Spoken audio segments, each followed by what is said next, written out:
Hello friends, welcome to Study Spark YouTube family. Today we are going to start current affairs for the examinations of BPSC, UPSC, JSSC, CGL. हम लोग शुरू कर रहे हैं best 300 current affairs. पहला question है, mission Chandrayaan 3 को कब लॉन्च किया गया? मिशन चंद्रयान 3 अभी हाल ही में खबरों में था। इसके बारे में पूछा गया है कि इसको कब लॉन्च किया गया, तो इसका आंसर हो जाएगा 14 जुलाई। 14 जुलाई को मिशन चंद्रयान को लॉन्च किया गया था। कुछ इंपॉर्टेंट फैक्ट्स इसके बारे में हम लोग जान लेते हैं कि मिशन चंद्रयान है क्या और इसका हिस्ट्री क्या है, इससे पहले कितने चंद्रयान को लॉन्च किया गया है और मकसद क्या है मिशन चंद्रयान 3 को लॉन्च करने का। तो जानते हैं, यह मिशन चंद्रयान 3 जो है चंद्रमा के दक्षिणी ध्रुव पर लैंड करेगा। जो चंद्रमा है उसके दक्षिणी ध्रुव पर लैंड करेगा और भारत लैंड करने के साथ ही पूरी दुनिया में 4th कंट्री बन जाएगा, चौथा देश। चंद्रयान 3 को सतीश धवन अंतरिक्ष केंद्र जो कि श्रीहरिकोटा में है वहां से लॉन्च किया गया है। तो पूछा जाएगा क्वेश्चन कि मिशन चंद्रयान 3 को कहां से लॉन्च किया गया है, तो आप बोलेंगे सतीश धवन अंतरिक्ष केंद्र। मिशन चंद्रयान 3 सतीश धवन अंतरिक्ष केंद्र से लॉन्च किया गया है और यह कहां पर है? श्रीहरिकोटा में। यह श्रीहरिकोटा कहां पर है? तो यह है आंध्र प्रदेश में। कहां पर है? आंध्र प्रदेश में। यह जो मिशन चंद्रयान 3 है इसको लॉन्च करने वाला जो व्हीकल है इसका नाम है LVM-3M4। किससे लॉन्च किया गया है? LVM-3M4 से। और जो रॉकेट है ना, इस रॉकेट का नाम है, मिशन चंद्रयान 3 में जो चंद्रयान को लेकर गया है रॉकेट, उस रॉकेट का नाम है LVM-3M4 और इसका दूसरा नाम बाहुबली भी है। इसको बाहुबली भी नाम दिया गया है। इस चंद्रयान 3 में जो प्रमुख रॉकेट इंजन उसका नाम है CE-20 क्रायोजेनिक इंजन। CE का मतलब हो गया क्रायोजेनिक इंजन।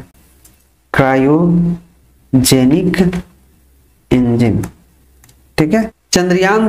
मिशन चंद्रयान 3 को इसरो के द्वारा लॉन्च किया गया है। किसके द्वारा? इसरो के द्वारा लॉन्च किया गया है। और यह जो चंद्रयान 3 है इसके लक्ष्य हैं, कुछ लक्ष्य है। वो लक्ष्य क्या है? 3 लक्ष्य हैं। इसके 3 लक्ष्य निर्धारित किए गए हैं। वो पहला है कि इस यान को चंद्रमा की सतह पर सॉफ्ट लैंडिंग कराया जाएगा, यानी कि जो मून है, मून के सरफेस पर, सतह पर सॉफ्ट लैंडिंग कराना पहला उद्देश्य है। इसके 3 लक्ष्य हैं। पहला लक्ष्य हो गया चंद्रमा की सतह पर सुरक्षित और नरम लैंडिंग कराना।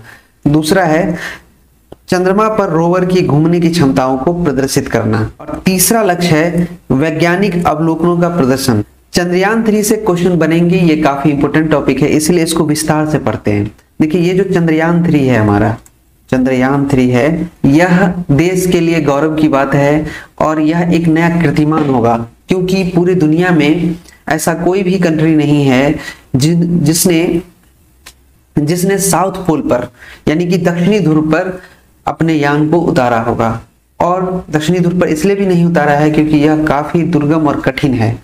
रीजन यह है कि यहाँ पर लगभग -230 डिग्री सेल्सियस का तापमान होता है और काफी अंधेरा है। यहाँ पे काफी मतलब सूरज की रोशनी नहीं जाती है। वहां पर हमारा यह यान लैंड करेगा। यह अपने आप में एक नया कीर्तिमान होगा और ऐसा करने वाला हमारा देश दुनिया में पहला स्थान रखेगा, फर्स्ट होगा। वैसे तो हमारा क्रम चौथा है और हमसे पहले 3 कंट्री है, अमेरिका है, रशिया है, चाइना है, जिन्होंने अपने यान को चंद्रमा पर लैंड कराया है। लेकिन हमारा जो चंद्रयान है दक्षिणी ध्रुव पर उतरने वाला पूरी दुनिया में पहला होगा और चंद्रमा पर पहुंचने वाला चौथा होगा, क्योंकि इससे पहले 3 कंट्री पहुंच चुके हैं ऑलरेडी। चंद्रयान 3 का जो थीम है, क्वेश्चन पूछ लिया जाता है एग्जाम में, वो थीम है साइंस ऑफ द मून। क्या है? Science of the moon. यह इस बार चंद्रयान 3 में लैंडर और रोवर का इस्तेमाल किया गया है। यहाँ पर ऑर्बिटर का इस्तेमाल नहीं किया गया क्योंकि चंद्रयान 2 में जो ऑर्बिटर था उसमें खराबी आ जाने के कारण वो क्रैश कर गया था, वो हमारा सक्सेस नहीं हो पाया था। इसलिए क्या किया है अभी के वैज्ञानिकों ने हमारे चंद्रयान 3 में लैंडर और रोवर का उपयोग किया है। ये लैंडर है, लैंडर का नाम इन्होंने विक्रम रखा है। क्या नाम रखा है? विक्रम। चंद्रयान 3 में लैंडर और रोवर है, लैंडर का नाम विक्रम रखा है और जो रोवर है रोवर का नाम प्रज्ञान रखा है, प्रज्ञान। चंद्रयान 3 के लैंडर जो है उसमें 4 थ्रोटल इंजन लगे हुए हैं, 4 थ्रोटल इंजन।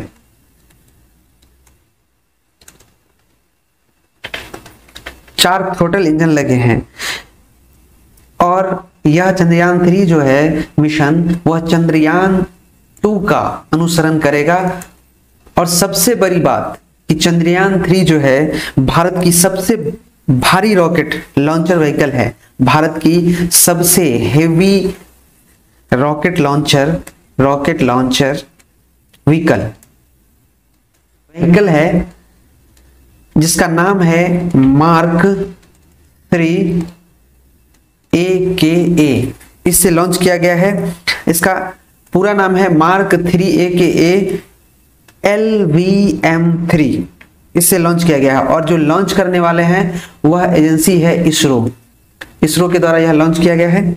जब बात हो ही रही है इसरो की तो कुछ इसरो के बारे में भी हम लोग जानकारी रख लेते हैं। इसरो का पूरा नाम है इंडियन स्पेस रिसर्च ऑर्गेनाइजेशन।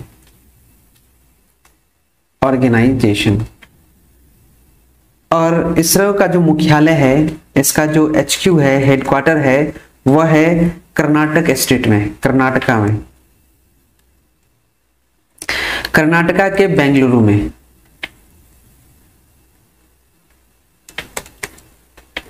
आप इसे बेंगलोर भी लिख सकते हैं।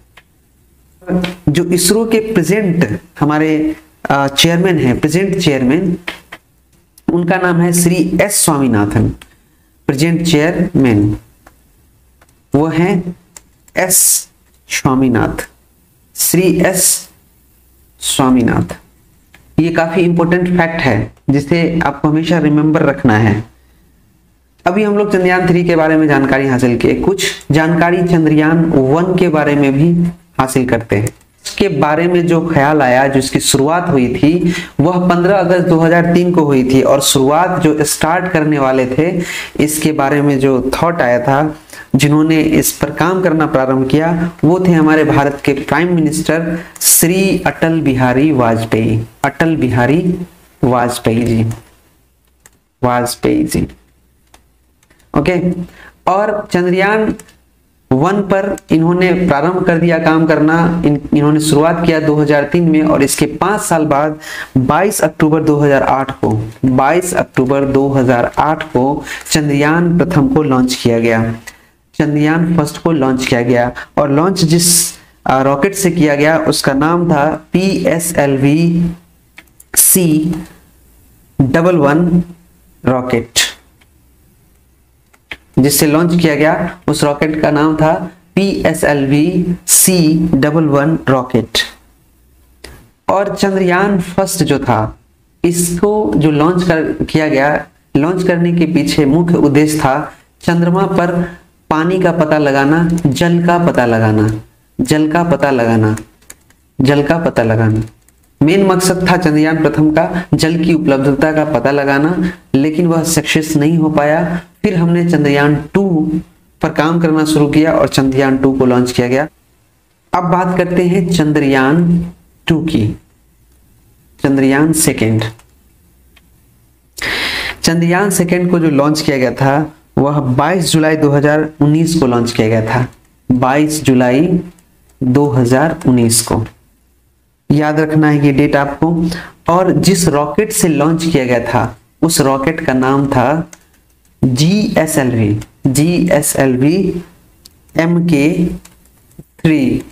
MK3 MI।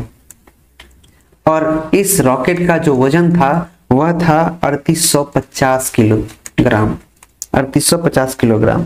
और इसी चंद्रयान 2 में जो कॉन्सेप्ट था ऑर्बिटर का प्लस लैंडर का प्लस रोवर का जो चंद्रयान 3 में ऑर्बिटर को हटा दिया गया है, इसके बारे में हमने बताया था। चंद्रयान 3 में क्या किया गया है, इस ऑर्बिटर को हटा दिया गया है और सिर्फ लैंडर और रोवर है। पिछली बार चंद्रयान 2 में इस ऑर्बिटर की वजह से ही, कुछ खराबी आ जाने की वजह से ही क्रैश कर गया था, ये चंद्रमा पर पहुंच नहीं पाया था। चंद्रमा पर पहुंचने से 2 किलोमीटर पहले ही क्या हुआ था कि यह क्रैश कर गया था और चंद्रमा पर नहीं पहुंच पाया था। तो हमारे साइंटिस्टों ने उस पर काम किया और काम करने के बाद हमारा लेटेस्ट वर्जन चंद्रयान 3 आया है और उम्मीद है कि 100% हमारा यह चंद्रयान 3 लॉन्च करेगा चंद्रमा पर। और इस बार सिर्फ लैंडर और रोवर को वहां चंद्रयान 3 में यूज किया गया है। चंद्रयान 2 में लैंडर का नाम विक्रम था, जो कि अभी भी चंद्रयान 3 में है वही नाम, और रोवर का नाम प्रज्ञान था, जो कि चंद्रयान 3 में भी यही नाम है, याद रखना है। तो 2 और 3 में नाम को चेंज नहीं किया गया है, सेम ही नाम है। अभी तक हम लोगों ने पढ़ा चंद्रयान 1 के बारे में। चंद्रयान 1 के बारे में 1 में हमने क्या बताया था आपको कि यह 22 अक्टूबर 2008 को लॉन्च हुआ था। चंद्रयान 2 के बारे में पढ़ा। चंद्रयान 2 है, इसका लॉन्चिंग डेट है हमारा 22 जुलाई 2019। एंड चंद्रयान 3 के बारे में पढ़ा और इसका लॉन्चिंग डेट है 14 जुलाई 2023। वर्ष 2003 में हमारे प्राइम मिनिस्टर ने चंद्रयान प्रथम पर काम करना शुरू कर दिया था। उसके 5 साल बाद 2008 से हमने काम किया। 2008 में हमने चंद्रयान 1 को लॉन्च किया, फिर 19 में 11 साल बाद लॉन्च किया और फिर 4 साल बाद हमने चंद्रयान 3 को लॉन्च किया है।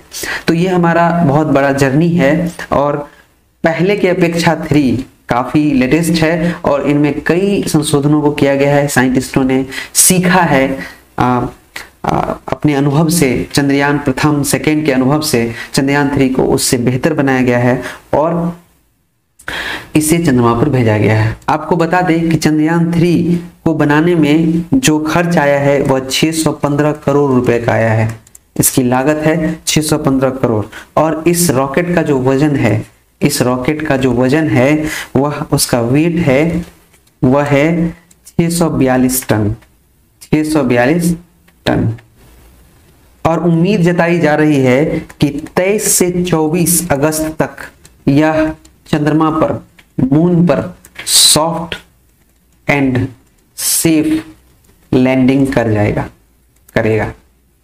यह ऐसा उम्मीद जताया जा रहा है। इतना भारी भरकम ले जाने वाला इंडिया पहला कंट्री है। चंद्रयान 3 में 3 मॉड्यूल लगे हुए हैं। एक मॉड्यूल है जिसको प्रणोदक बोला गया है, प्रणोदक मॉड्यूल। दूसरा है लैंडर, जो कि आपने पढ़ा है, लैंडर मॉड्यूल। और तीसरा है रोवर मॉड्यूल। रोवर का नाम प्रज्ञान रखा गया है और लैंडर का नाम विक्रम रखा गया है। ये बता चुके हैं हम आपको। इस चंद्रयान 3 में ऑर्बिटर का इस्तेमाल नहीं किया गया है, ऑर्बिटर नहीं है। ये कंफ्यूज करने के लिए क्वेश्चन दिया जा सकता है, तो यह आपको ध्यान रखना है। हमने बताया कि चंद्रयान 3 लॉन्च करने वाला इंडिया 4th कंट्री बनेगा पूरी दुनिया में। लेकिन इससे पहले जो 3 देश हैं उनकी रैंकिंग है। सबसे पहले यूएसए ने लॉन्च किया था, दूसरा रसिया ने किया था, और तीसरा चाइना ने किया था। उसके बाद हम हो गए हैं इंडिया 4th। साउथ पोल पर लैंड कराने वाला, अगर लैंड सफलतापूर्वक हो जाता है तो इंडिया फर्स्ट हो जाएगा, इंडिया का फर्स्ट रैंक हो जाएगा साउथ पोल पर लैंड कराने वाला। ओके, क्वेश्चन ये भी पूछ सकता है कि चंद्रयान प्रथम को जो लॉन्च कराया गया था उस रॉकेट का क्या नाम था। तो देखिए, चंद्रयान फर्स्ट जो था वो तो पहले था ऑर्बिटर मिशन था। इसका सिर्फ और सिर्फ मकसद था वहां पे जल की उपलब्धता का पता लगाना। लेकिन चंद्रयान 3 जो गया है इसका मकसद है जल की उपलब्धता के साथ साथ खनिज का पता लगाना, खनिज संसाधनों का पता लगाना, बर्फ का पता लगाना, इत्यादि इत्यादि। चंद्रयान फर्स्ट ऑर्बिटर मिशन था और इसको जिस रॉकेट से लॉन्च किया गया था उस रॉकेट का नाम मैंने बता दिया है आपको, फिर से लिख लीजिए, PSLV-C11 रॉकेट था। जो चंद्रयान 2 था उसको जो रॉकेट ने लॉन्च किया था, जिस रॉकेट से लॉन्च किया गया था उसका नाम था GSLV MK3 MI और यह 3850 kg का था। ठीक है, और फोर्थ का तो आप जान ही रहे हैं, जो फोर्थ है उसको जो लॉन्च किया गया है उसका नाम है, रॉकेट का नाम है LVM-3M4, याद रखना है, LVM-3M4 रॉकेट, और इसको बाहुबली नाम दिया गया है। चंद्रयान प्रथम को जब लॉन्च किया गया था तो उस समय PSLV रॉकेट था, उसके बाद हम GSLV पर आए, अब हम LVM-3 पर आ गए हैं। PSLV क्या है, GSLV क्या है, LVM-3 क्या है, इसके बारे में आपको पढ़ना चाहिए। ये एग्जाम में पूछा जाता है, अगर BPSC UPSC का तैयारी कर रहे हैं तो उसके मेंस में पूछ सकता है कि ये क्या है रॉकेट, PSLV क्यों नाम है इसका, इसका क्या फंक्शन होता है और क्या क्या फीचर्स हैं इसके, तो ये जानकारी आपको होना चाहिए। हम लोगों ने विस्तार से चर्चा किया चंद्रयान 3 पर। हम लोग आगे बढ़ते हैं नेक्स्ट क्वेश्चन पर।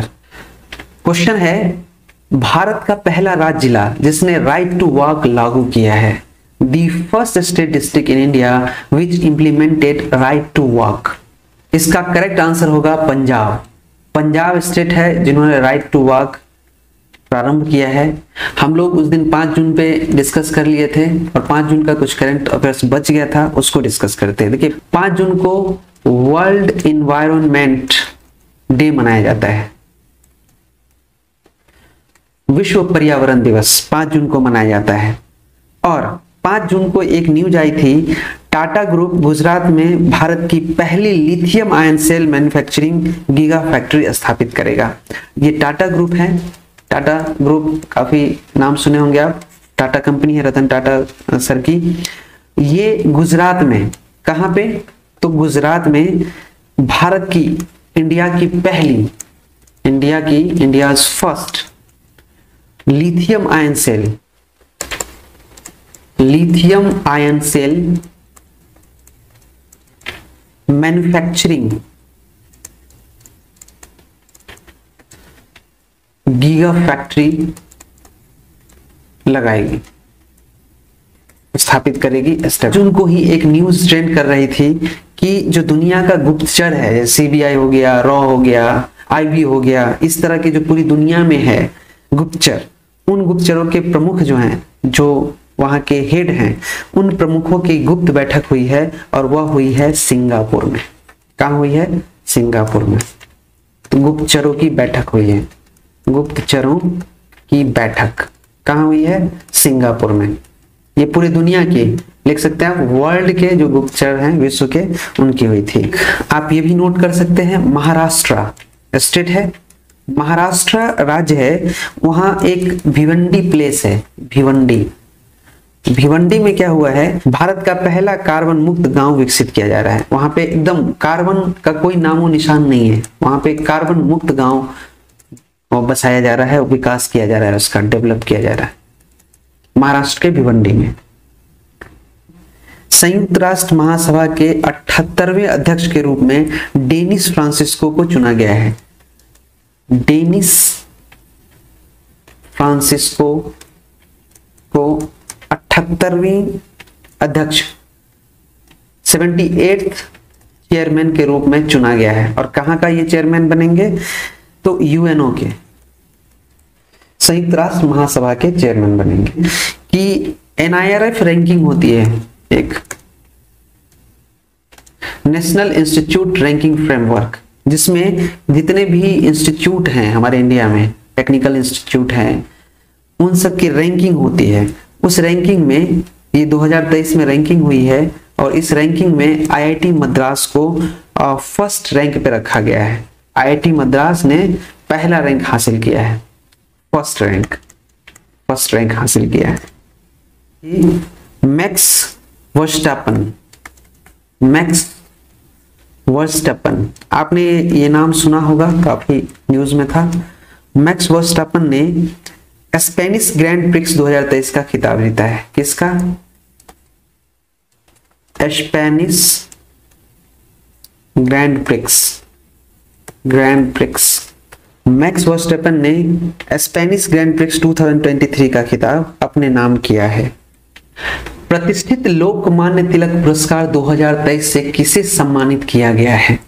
ऑप्शन देखिए, ऑप्शन देखने के बाद आंसर होगा श्री नरेंद्र मोदी जी। भारत के माननीय प्राइम मिनिस्टर हैं श्री नरेंद्र मोदी जी, उन्हें यह अवार्ड दिया गया है और यह अवार्ड लेने वाले यह 41वें प्राप्तकर्ता हैं जिनको यह अवार्ड मिला है। माननीय प्रधानमंत्री नरेंद्र मोदी जी से पूर्व में भारत के और भी दिग्गज हमारे जो प्राइम मिनिस्टर्स रहे हैं, हमारे जो लीडर्स रहे हैं, उनको यह पुरस्कार मिल चुका है।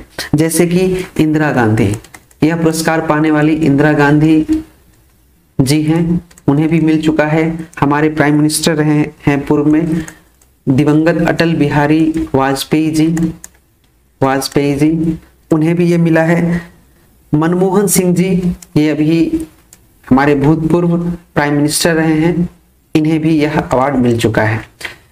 तो यह जो लोकमान्य तिलक पुरस्कार 2023 है, हर वर्ष दिया जाता है और हमारे जो वर्तमान प्रधानमंत्री जी हैं नरेंद्र मोदी जी, वो 41वें प्राप्तकर्ता बने हैं। इन्हें 2023 का पुरस्कार दिया गया है। अच्छा, यह पुरस्कार जो है लोकमान्य तिलक जी के 103वीं पुण्यतिथि के मौके पर दी गई है। उनका जो पुण्यतिथि था वो उनको दी गई है। और हमेशा ध्यान रखिएगा कि इनका जो पुण्यतिथि होता है वह 1 अगस्त को होता है प्रतिवर्ष, और 1 अगस्त को यह प्रदान किया जाता है। तो अभी इनको मिला नहीं है, लेकिन अनाउंसमेंट हो गया है कि इनको 1 अगस्त को लोकमान्य तिलक पुरस्कार 2023 से सम्मानित किया जाएगा, वो भी 103वीं पुण्यतिथि के मौके पर। और यह जो पुरस्कार है लोकमान्य तिलक पुरस्कार, यह तिलक स्मारक मंदिर ट्रस्ट के द्वारा प्रदान किया जाता है। यह पुरस्कार, यह अवार्ड जो है किसके द्वारा प्रदान किया जाता है? तिलक स्मारक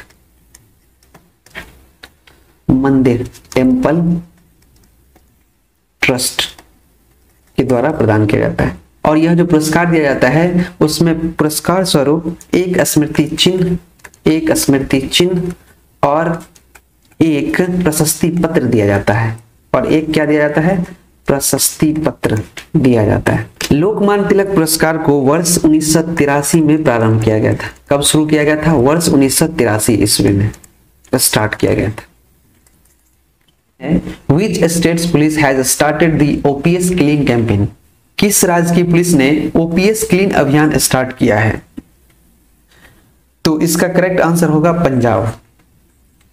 पंजाब राज्य की पुलिस ने OPS क्लीन कैंपेन शुरू किया है और यही पंजाब है जिन्होंने राइट टू वॉक, अभी हमने पढ़ा था पीछे, यह भी प्रारंभ किया है राइट टू वॉक। तो G20 third employment working group की बैठक हुई थी और यह बैठक जिनेवा में आयोजित किया गया था। तो आपसे क्वेश्चन पूछ सकता है कि G20 का जो तीसरा एम्प्लॉयमेंट वर्किंग ग्रुप की बैठक है, एम्प्लॉयमेंट वर्किंग ग्रुप की जो बैठक है वह कहाँ की गई थी? तो आपका आंसर होना चाहिए जिनेवा। जिनेवा में G20 third employment working group की बैठक आयोजित किया गया है। अभी हाल ही में ISSF जूनियर वर्ल्ड कप आयोजित किया गया, जूनियर वर्ल्ड कप आयोजित किया गया था। इस ISSF जूनियर वर्ल्ड कप में किसने गोल्ड मेडल जीता है? गोल्ड मेडल जीता है, तो वो जीता है इंडिया ने गोल्ड मेडल। और इंडिया के खिलाड़ी हैं अभिनव शाह और गौतमी भनोट। अभिनव शाह एंड गौतमी भनोट। क्वेश्चन है with reference to gum Arabic which of the following statement is correct? It is a natural gum इंडेड by various species of ACACIA trees. Gum अरबी के संदर्भ में निम्नलिखित में से कौन सा कथन सही है? पहला है यह एक प्राकृतिक गोंद है जो ACACIA पेड़ों की विभिन्न प्रजातियों द्वारा उत्पादित होता है।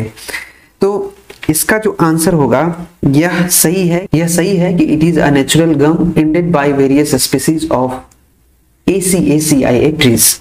देखिए यह जो ट्री है गम अरेबिक का, यह पाया जाता है नॉर्थ अफ्रीका का ट्री है, ये नॉर्थ अफ्रीका में पाया जाता है।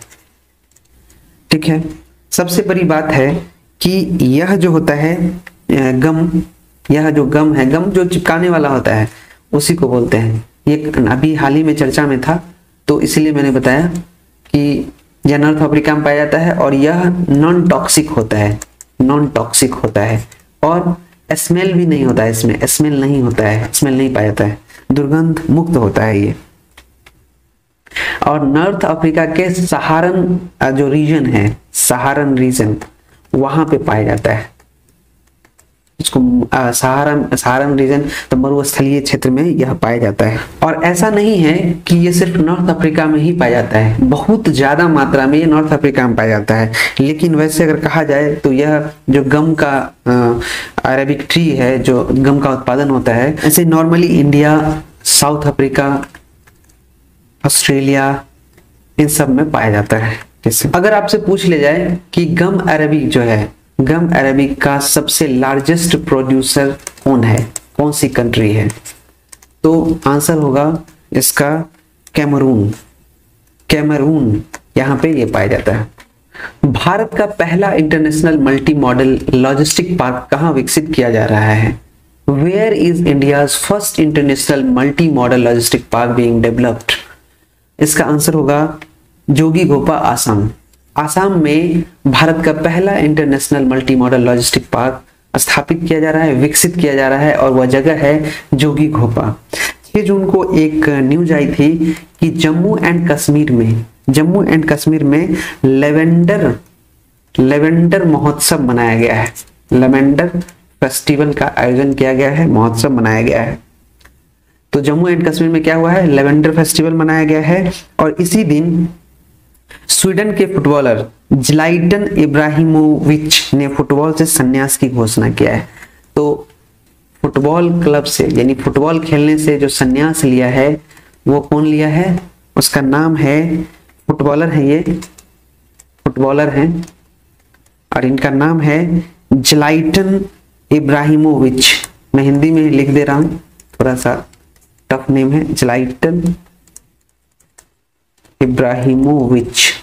और यह स्वीडन से हैं, स्वीडन देश से हैं। यह भी क्वेश्चन पूछ सकता है कि हाल ही में खबरों में आया ज़्लाटन इब्राहिमोविच जो कि फुटबॉलर हैं, इन्होंने संन्यास ले लिया है, ये किस देश से हैं या ये किस देश के खिलाड़ी हैं? तो हमें पता होना चाहिए कि ये स्वीडन से हैं और ये फुटबॉलर हैं। हिमाचल प्रदेश ने एक एमओयू साइन किया है हरित हाइड्रोजन के लिए, और वह हरित हाइड्रोजन के लिए ऑयल इंडिया लिमिटेड के साथ एमओयू पर हस्ताक्षर किया है। विश्व मौसम, वर्ल्ड मेट्रोलॉजिकल साइंस ऑर्गेनाइजेशन, विश्व मौसम विज्ञान संगठन के जो चेयरमैन वो अब्दुल्ला मंडोस बने हैं। कौन बने हैं? अब्दुल्ला मंडोस। इन्हें विश्व मौसम विज्ञान संगठन के अध्यक्ष के रूप में चयनित किया गया है। अमृतकाल का नाम बदलकर क्या कर दिया गया है? देखिए, अमृतकाल का नाम बदलकर कर्तव्य काल कर दिया गया है। यह जो अमृतकाल है, यह अमृतकाल शब्द का पहला प्रयोग पहली बार जो है वर्ष 2021 में भारत के प्राइम मिनिस्टर श्री नरेंद्र मोदी जी ने किया था। और कब किया था? तो 75वें इंडिपेंडेंस डे के दिन, 75वें स्वतंत्रता दिवस के दिन किया था। और अमृतकाल का जो विजन था वह था न्यू इंडिया विजन 2047 तक इन्होंने न्यू इंडिया का विजन रखा था कि 2047 तक एक नए इंडिया का हम निर्माण करेंगे। ये अमृतकाल जो नाम है, ये अमृतकाल, यह वैदिक ज्योतिष शब्द है, ज्योतिष शब्द है।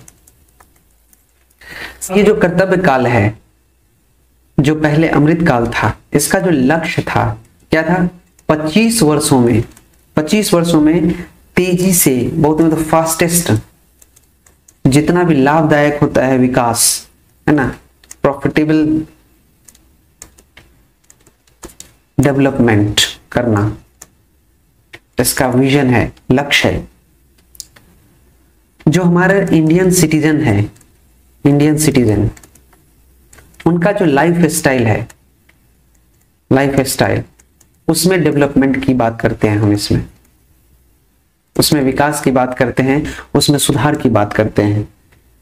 साथ ही साथ इसमें जो न्यू टेक्नोलॉजी है, न्यू टेक्नोलॉजी, उसको वेलकम किया गया है। हम चाहते हैं कि नई तकनीकें हैं उसको अपनाएं और हम अपना डेवलपमेंट करें। लोगों के लिए कल्याणकारी वेलफेयर वर्क करने के बारे में कहा गया है ताकि उनका उत्थान हो। किस रेलवे जोन ने शहीदों के नाम पर ट्रेन के इंजन का नामकरण किया है? विच railway zone has named the engine of the train after the martyrs? तो इसका आंसर होगा नॉर्थ रेलवे। उत्तर रेलवे ने शहीदों के नाम पर ट्रेन के इंजन का नामकरण किया है। एक हिस्टोरिकल टेम्पल है, हिस्टोरिकल टेम्पल, ये नाम हमको एकाएक आ गया, न्यूज में था, मैं आर्टिकल पढ़ रहा था द हिंदू का, तो उसमें छपा था, उसकी चर्चा कर लेते हैं। देखिए, एक ऐतिहासिक शिव भगवान की टेम्पल है, शिव टेम्पल है, वो है ढालपुर में, ढालपुर में, ठीक है। इसका उद्घाटन हुआ था, इनॉग्रेशन हुआ था, इसका उद्घाटन जो हुआ है आसाम में हुआ है। तो पूछ सकता है कि ऐतिहासिक ढालपुर शिव मंदिर का उद्घाटन कहाँ किया गया है? तो हमारा आंसर होना चाहिए आसाम में किया गया। आसाम में ढालपुर है जगह, वहां पे ऐतिहासिक टेम्पल है शिव भगवान की, उसका उद्घाटन किया गया है। हमारे देश की महामहिम राष्ट्रपति हैं, प्रेसिडेंट द्रौपदी मुर्मू जी, उनको सूरीनाम देश ने अपना सर्वोच्च नागरिक सम्मान प्रदान किया है। सूरीनाम ने हमारे देश की महामहिम राष्ट्रपति महोदया द्रौपदी मुर्मू जी को सूरीनाम देश ने अपने देश का सर्वोच्च नागरिक सम्मान प्रदान किया है। ये जून को एक न्यूज आई थी, एसबीआई ने बेंगलुरु में एक प्रोजेक्ट कुबेर लॉन्च किया है, प्रोजेक्ट कुबेर। तो पूछेगा आपसे प्रोजेक्ट कुबेर किसने लॉन्च किया है? तो एसबीआई ने। कहां लॉन्च किया है? तो बेंगलुरु में। द हिंदू ग्रुप, नाम सुने, द हिंदू पढ़ते हैं ना, द हिंदू ग्रुप की जो नया चेयरमैन है, न्यू चेयरमैन, वो कौन बनी है, ये पूछेगा आपसे। तो आप बताएंगे निर्मला लक्ष्मण। कौन बनी है? निर्मला लक्ष्मण। निर्मला लक्ष्मण द हिंदू ग्रुप की न्यू चेयरमैन बनी है। बैसिलस कैलमेट गुएरिन, बीसीजी जिसको बोलते हैं, is a vaccine against one of the following.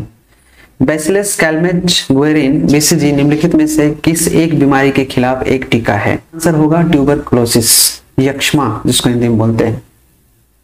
वैसे ट्यूबरकुलोसिस जो है वह 24 मार्च को मनाया जाता है, यह डे है ट्यूबरकुलोसिस डे।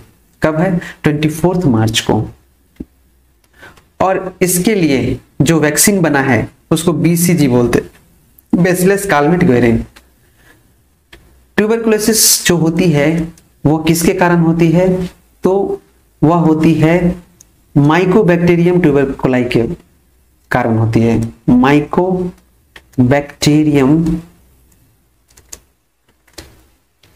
ट्यूबरकुलाई, ट्यूबरकुलाई, माइकोबैक्टीरियम ट्यूबरकुलाई के कारण ट्यूबरकुलोसिस होती है। और एक इंफॉर्मेशन आपको देना चाहेंगे, ट्यूबरकुलोसिस पे वन वर्ल्ड आईबी समिट हुआ था, वन वर्ल्ड आईबी समिट हुआ था, और इसको एड्रेस किया गया था पीएम मोदी जी के द्वारा।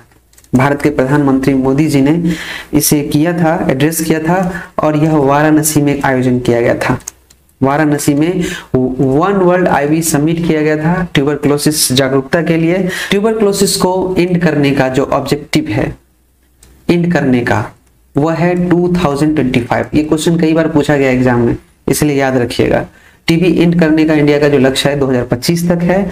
और इस बार जो थीम है टीबी के लिए, ट्यूबरकुलोसिस के लिए, वो है yes we can end TB. क्या है? Yes we can end TB.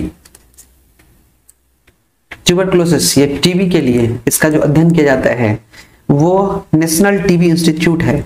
उसका नाम क्या है? National TB institute. ये कहाँ पे है? बेंगलुरु में है। कहाँ पे ये? बेंगलुरु में। India's first under water metro train run has been done in which city? Bharat का पहला under water metro trial run किस शहर में किया गया है? इसका करेक्ट आंसर है कोलकाता। कोलकाता में भारत का पहला under water metro trial run किया जा रहा है। दिन इजराइल कंट्री ने डिजिटल बर्थ सर्टिफिकेट पेश किया है पूरी दुनिया के सामने। तो इजराइल गवर्नमेंट ने क्या किया है, जो जन्म प्रमाण पत्र होता है, हमारे यहाँ जन्म प्रमाण पत्र बोलते हैं, वह डिजिटल रूप में डिजिटल बर्थ सर्टिफिकेट पेश करने वाला देश बन गया है। इजराइल देश की सरकार ने डिजिटल जन्म प्रमाण पत्र पेश किया है। हाल ही में खेलो इंडिया यूनिवर्सिटी गेम हुआ था। University game 2023। यह जो यूनिवर्सिटी गेम हुआ है, इसमें कौन सा यूनिवर्सिटी फर्स्ट रैंक पर रहा? तो आंसर है पंजाब यूनिवर्सिटी। पंजाब यूनिवर्सिटी, और ये कहाँ है? चंडीगढ़। खेलो इंडिया यूनिवर्सिटी गेम्स 2023 में पंजाब यूनिवर्सिटी चंडीगढ़ शीर्ष पर रहा। 6 जून को ही एक इंपॉर्टेंट न्यूज भी आई थी कि एशियाई under 20 Asia under 20 athletics championship है। एथलेटिक चैंपियनशिप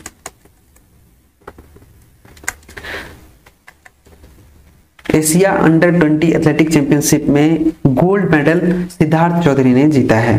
ठीक है, इसमें गोल्ड मेडल जीता है किसने? सिद्धार्थ चौधरी ने।